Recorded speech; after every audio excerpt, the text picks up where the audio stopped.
Navi Mumbai police आयुक्तालय अंतर्गत सुरू असलेल्या कोम्बिंग ऑपरेशनमध्ये एपीएमसी पोलिसांनी त्यांच्या हद्दीतील कोल्ड स्टोरेज तसेच फळ मार्केट या ठिकाणी कोम्बिंग ऑपरेशन केले। या कोम्बिंग ऑपरेशनमध्ये गुन्हे शाखा व परिमंडळ 1 मधील 30 अधिकारी व 100 अंमलदार उपस्थित होते। काही दिवसांपूर्वी एपीएमसी आवारात अंमली पदार्थांची वाहतूक तथा विक्री होत असल्याची शक्यता वर्तवण्यात आली होती।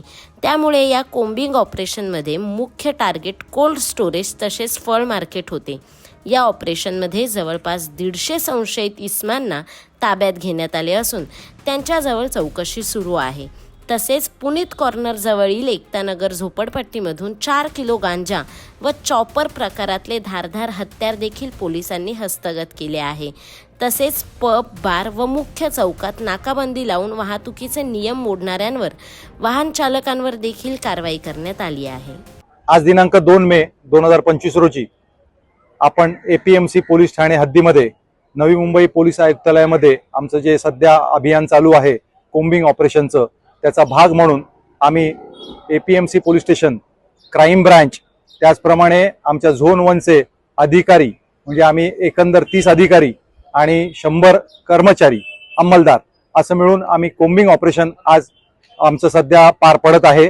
त्याचा भाग म्हणून आम्ही सगळ्यात पहिल्यांदा एपीएमसी पोलीस ठाणे हद्दीमधील जी आमची कोल्ड स्टोरेजेस आहेत, ज्या ठिकाणी परदेशातून आयात होऊन जी फळं येतात, जे इम्पोर्टेड फ्रूट्स आहेत, त्याचप्रमाणे इथून जी निर्यात होते त्या ठिकाणी आम्ही सगळ्या ज्या आमच्या परिसरातील एकंदर 8 अशा वेगवेगळ्या आमच्या ज्या कोल्ड स्टोरेजेस आहेत त्या कोल्ड स्टोरेजेसना आम्ही भेट दिलेली आहे। त्याचप्रमाणे तिथे कसून तपासणी केलेली आहे। तिथे असलेल्या ज्या गाड्या येतात, ज्या म्हणजे मोठे कंटेनर्स असतात रेफ्रिजरेटेड, त्या कंटेनर्सच्या तपासण्या केल्या रँडमली। त्याचप्रमाणे आतमध्ये असलेलं जे काय कोल्ड स्टोरेजेस आहेत त्यांच्या आम्ही तपासण्या केल्या। तिथे असलेले कामगार आहेत, तिथे असलेले व्यापारी आहेत, त्यांची सुद्धा आम्ही कसून चौकशी केली। त्याचप्रमाणे आम्ही फ्रूट मार्केट, त्याचाच भाग म्हणून फ्रूट मार्केट या ठिकाणी सुद्धा म्हणजे आम्ही इथे असलेले 2 गोष्टी आहेत याच्या प्रामुख्याने। एक म्हणजे कुठे आम्हाला ड्रग्स वगैरे सापडतंय का, किंवा बांगलादेशी घुसखोर नागरिक किंवा कुठल्याही दुसऱ्या देशाचे घुसखोर नागरिक मिळत आहेत का, याच्यासाठी अभियान आजचं होतं। आमचं कोम्बिंग ऑपरेशन चालू आहे, आता सुद्धा ते चालू आहे। त्याचा भाग म्हणून आम्ही एक साधारणपणे या मार्केटमध्ये आता एपीएमसीच्या फ्रूट मार्केटमध्ये 150 लोकांना जवळपास ताब्यात घेतलेलं आहे। त्यांच्याकडे त्यांचे असलेले म्हणजे नागरिकत्वाचे पुरावे हे आता त्यांचे तपासले जातील, आमच्याकडून तपासले जातील, क्राईम ब्रांच कडून तपासले जातील आणि त्याप्रमाणे त्यांच्यावरती कारवाई करण्यात येईल।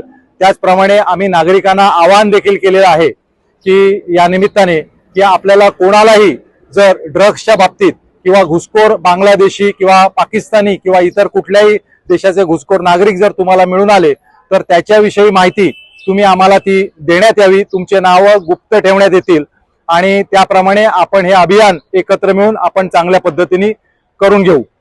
जय हिंद, जय महाराष्ट्र।